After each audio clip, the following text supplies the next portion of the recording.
నమస్కారం సార్. నమస్తే. సార్, శ్రీరెడ్డి ఆత్మహత్య ప్రయత్నం చేసింది అని ఒక వార్త ప్రచారంలో ఉంది సార్. ఆమె కూడా ఒక ట్వీట్ చేసింది. ఆ ట్వీట్ ప్రకారంగానే అందరు కూడా ఈ న్యూస్ స్ప్రెడ్ అయిందని అంటున్నారు.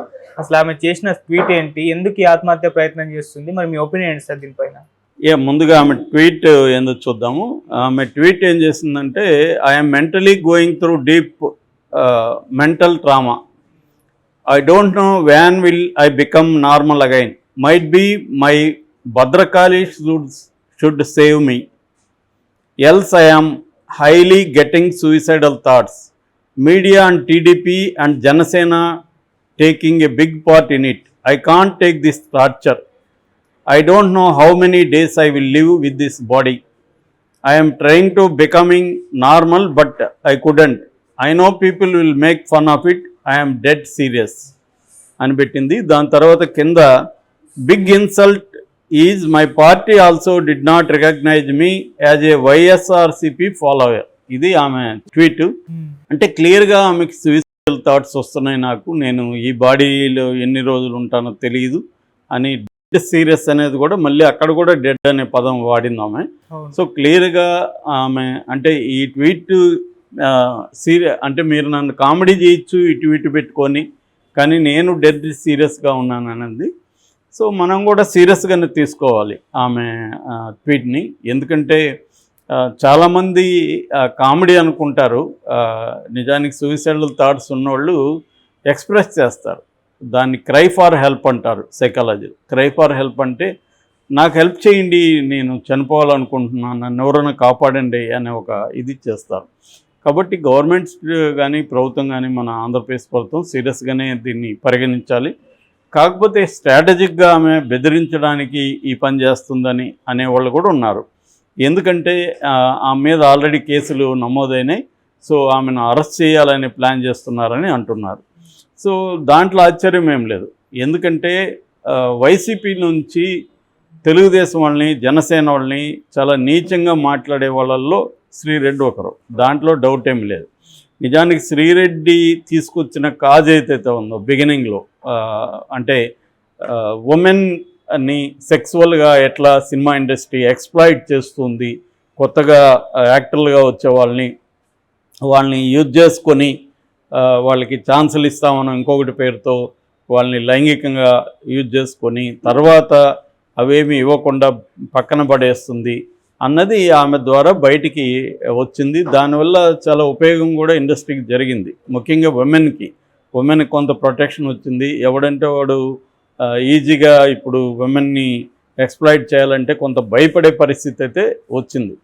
సో ఆ మేరకి ఖచ్చితంగా ఆమె కాంట్రిబ్యూషన్ ఉంది.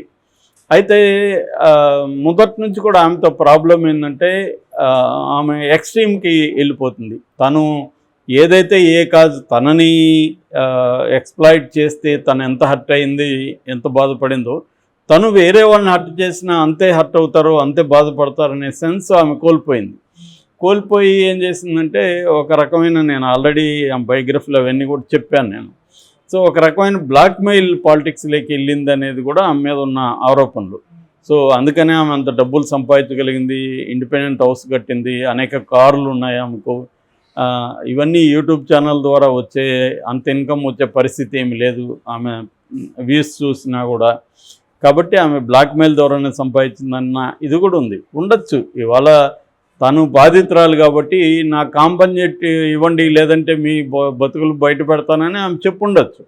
ఆ రకంగా ఆమె తీసుకుండొచ్చు. సో అది కూడా పెద్ద విషయం కాదు. కానీ ఆమె వేరే మహిళల్ని, వేరే వాళ్ళని, ఫర్ ఎగ్జాంపుల్ పవన్ కళ్యాణ్ వాళ్ళ మదర్ని గురించి మాట్లాడడం కానీ, వేరే స్త్రీలను గురించి మాట్లాడడం కానీ, చాలా భయంకరమైన బూతులు, భయంకరమైన ఇది. ఆమె ఎవరినైనా కూడా విమర్శించవచ్చు, కానీ దానికి ఒక పబ్లిక్ డీసెన్సీ అనేది ఆమె కోల్పోయింది.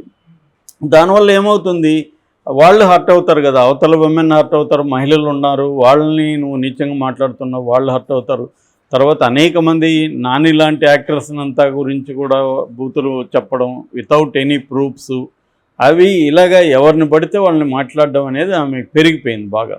సో దానివల్ల వైసీపీ వాళ్ళు కూడా ఆమెను ఓన్ చేసుకునే పరిస్థితి ఎప్పుడూ లేదు. మేబీ ఇండైరెక్ట్గా ఎవరైనా హెల్ప్ చేస్తారో తెలియదు, కానీ వైసీపీ అఫిషియల్గా ఎప్పుడు కూడా ఆమె తమ సోషల్ మీడియా వింగ్లో ఉందని ఎప్పుడూ అనుకోలేదు, మనకు చెప్పలేదు ఎక్కడ. కాకపోతే ఆమె అప్పుడప్పుడు మాకు డబ్బులు ఇవ్వట్లేదు అంటే ఆమెకి ఏదో డబ్బులు అయితే ముట్టినాయి అనేది కూడా వైసీపీ నుంచి ఒక సెన్స్ అయితే వస్తుంది. ఆమె డబ్బులు నాకు రావట్లేదు అనేది కూడా ఓపెన్గానే ఆమె మాట్లాడింది. ఆమె కోపం ఉంటే వైసీపీ వాళ్ళని కూడా రోజాను కూడా ఆమె నీచంగా మాట్లాడింది. సో ఇలాగా తనాపర అనే భేదం కూడా లేకుండా మాట్లాడినప్పుడు ఇప్పుడు ఆమెకు వేడి మొదలైంది. చాలామంది ఇదే అనుకున్నారు, ఏంటి శ్రీరెడ్డికి ఎంత ధైర్యం ఏంటి అంటే ఆమె దగ్గరే కోల్పోవడానికి ఏమీ లేదని కొంతమంది అంటే అప్పుడు కూడా అన్నారు, మరి ఆమెని రేపు జైల్లో పెడితే ఏం చేస్తుంది, లేకపోతే ఆమె ప్రాణాలకు ప్రమాదం కదా ఇలా మాట్లాడితే అన్నవాళ్ళు కూడా ఉన్నారు. అంత ఎక్స్ట్రీమ్కి వెళ్ళి ఈమె వేరే వాళ్ళని విమర్శించింది. ఇది ఖచ్చితంగా ఆమెను సపోర్ట్ చేసిన, ఆమె కాజును సపోర్ట్ చేసిన మహిళా సంఘాలు కూడా ఆమె వైపు నిలబడే పరిస్థితి ఇవాళ లేదు. ఎందుకు లేదంటే ఒక పబ్లిక్ డీసెన్సీ అని మహిళా సంఘాలు కూడా కొట్లాడుతారు అన్యాయాలకు వ్యతిరేకంగా, స్త్రీల మీద వివక్షకి, స్త్రీల మీద దాడులకి వ్యతిరేకంగా వాళ్ళు ఫైట్ చేస్తారు వివిధ రూపాల్లో. కానీ ఒక విత్ ఇన్ ద లీగల్ ఫ్రేమ్వర్క్లో, విత్ ఇన్ ద డెమోక్రటిక్ నార్మ్స్లో వాళ్ళు ఫైట్ చేస్తారు. ఈ అమ్మాయి అది కాకుండా మన దగ్గర యూట్యూబ్ ఛానల్ ఉంది, లేకపోతే ఫేస్బుక్ ఉంది, ట్విట్టర్ ఉందని ఇష్టం వచ్చినట్టుగా మాట్లాడడం, వీడియోలు రిలీజ్ చేయడం, ఇది సహించలేని పరిస్థితిలోకి వెళ్ళిపోయింది. దాంతో ఇప్పుడు టీడీపీ కూటమి గవర్నమెంట్ వచ్చింది కాబట్టి వైసీపీలో ఎవరెవరైతే ఇలా మాట్లాడారో వాళ్ళ మీద అంతా చర్యలు తీసుకోవడం మొదలుపెట్టారు. ఆల్రెడీ కొంతమంది లోకేష్ కాంటిగా వీళ్ళు మాట్లాడిన వాళ్ళని కొట్టి వాళ్ళ దగ్గర సారీ చెప్పించి ఏడిపించి వాళ్ళని వీడియోలు తీసి పెట్టిన ఇవి కూడా మనం చూసాం. ఆ క్రమంలో అందరికి కూడా, తెలుగుదేశంలో అందరికి కూడా శ్రీరెడ్డి మీద విపరీతమైన కోపం ఉంది, జనసేన కూడా కోపం ఉంది. అందుకని శ్రీరెడ్డి మీద వాళ్ళు కూడా అంతే ఘోరంగా మాట్లాడుతున్నారు. ఇది ఒక రకమైన ఇది అయిపోయింది, నువ్వు మాట్లాడతా నేను మాట్లాడతా అన్నట్టుగా అయిపోయింది. సో ఈ వారిలో ఇప్పుడు కేసులు పెట్టే పరిస్థితి వచ్చింది. సో ఈమెను ఖచ్చితంగా అరెస్ట్ చేసే పరిస్థితి కనిపిస్తోంది. సో ఒకవైపు ఏమో వైసీపీ సపోర్ట్ లేదని కూడా వాపోతుంది. వైసీపీ వాళ్ళు ఎవరు సపోర్ట్ చేసుకునే పరిస్థితిలో లేరు, వాళ్ళు ఎవరిని ఎవరు కాపాడుకోవాలన్న పరిస్థితిలో ఉన్నారు. జగన్ అంటున్నాడు కానీ జగనే కాపాడుకోలేని పరిస్థితి ఇవాళ జగన్కు ఉంది.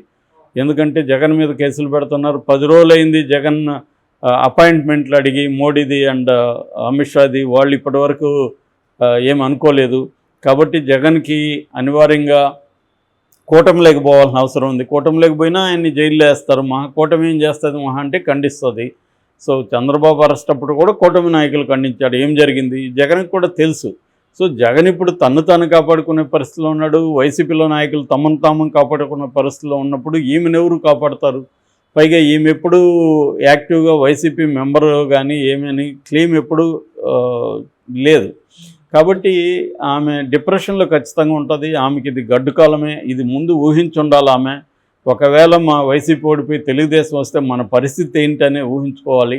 ఇది ఆమె ఒక ఎగ్జాంపుల్ చాలామందికి, అంటే ఒక బ్యాడ్ ఎగ్జాంపుల్, నెగిటివ్ ఎగ్జాంపుల్. అంటే ఎలా ఉండకూడదో మనం ఈమెను చూసి నేర్చుకోవాలి. ఇప్పుడు నేను కోరుకునేది ఏంటంటే సూసైడల్ దీనికి వెళ్ళొద్దని నేను కోరుకున్నాను. ఎందుకంటే ఈ ఫేజ్ అనేది ఎక్కువ రోజులు ఏమి ఉండదు.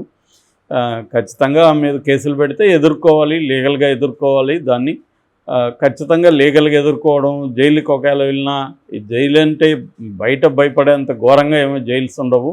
సో కొంత మేనేజ్ చేసుకోగలిగితే జైల్లో కూడా కొద్ది రోజులు ఉండొచ్చు. అంత మాత్రం అది కూడా ఒక ఎక్స్పీరియన్సే. ఎందుకంటే నేను 8 months ఉన్నాను కాబట్టి నేను చెప్తున్నాను. సో అందువల్ల మనకేందంటే చాలా ఇష్యూస్ దాన్ని ఫేస్ చేయకముందు చాలా భయంకరంగా కనబడతాయి. ఒకసారి దాన్ని ఫేస్ చేసేసామంటే ఇంతేనా అనిపిస్తుంది. కాబట్టి ఈ ఫేజ్ ఆమెకి డిఫికల్ట్గా ఉంటుంది ఖచ్చితంగా. దీన్ని ఫేస్ చేస్తే ఆమె ఊహించని వైపు నుంచి కూడా ఆమె మద్దతు దొరికే అవకాశం ఉంది. సో ఈ ట్వీట్ ఖచ్చితంగా సీరియస్ తీసుకొని ఆమెకి కౌన్సిలింగ్ కూడా అవసరం. అంత మాత్రాన ఆమె చేసిన తప్పులు క్షమించమని నేను చెప్పట్లేదు. ఖచ్చితంగా లీగల్గా చర్యలు అయితే తీసుకోవాలి ఎవరి మీదైనా కూడా. సో అంత ఇదిగా మాట్లాడే, వ్యక్తిగతంగా దాడులు చేయకూడదు అనేది ఒక గుణపాఠంగా నేర్చుకోవాలి. రాజకీయంగా ఎన్నైనా మాట్లాడచ్చు, మనం విభేదించవచ్చు, ఎవరితో అయినా వాళ్ళని విమర్శించవచ్చు తప్ప వ్యక్తిగతంగా వాళ్ళని బిలో ద బెల్ట్ వెళ్ళి వాళ్ళని మాట్లాడడం, వాళ్ళ స్త్రీలను మాట్లాడడం, ఇటువంటివన్నీ కనీసం ఇప్పటికైనా ఆమె ఇది పెట్టాలి. దీనికంటే కూడా ఆమె నేను గతంలో ఇలా చేసిన తప్పు అని కానీ ఓపెన్గా ప్రకటించి నేను ఇక మీదట క్లీన్ పాలిటిక్స్ చేస్తాను అని ఆమె ప్రకటిస్తే అది మంచిది. ఇది ఏంటంటే ఇది ఖచ్చితంగా ఆమెను ఎగతాళి చేస్తారు. ఇప్పుడు గుర్తొచ్చిందా నీకు, నువ్వు చస్తే ఎవడు పట్టించుకుంటాడు, ఇట్లాంటి కామెంట్లు ఆల్రెడీ మొదలైనాయి. అది కరెక్ట్ కాదు. ఆమె ధైర్యంగా ఫేస్ చేయాలి. చాలా ఇష్యూస్ని ఆమె ఆల్రెడీ ఫేస్ చేసింది. దీన్ని కూడా ధైర్యంగా ఫేస్ చేస్తే she can win over. But at the same time ఆమె మారాలి కూడా. మారి తన పద్ధతులను మార్చుకుంటే ఖచ్చితంగా సింపతి వస్తుంది ఆమె.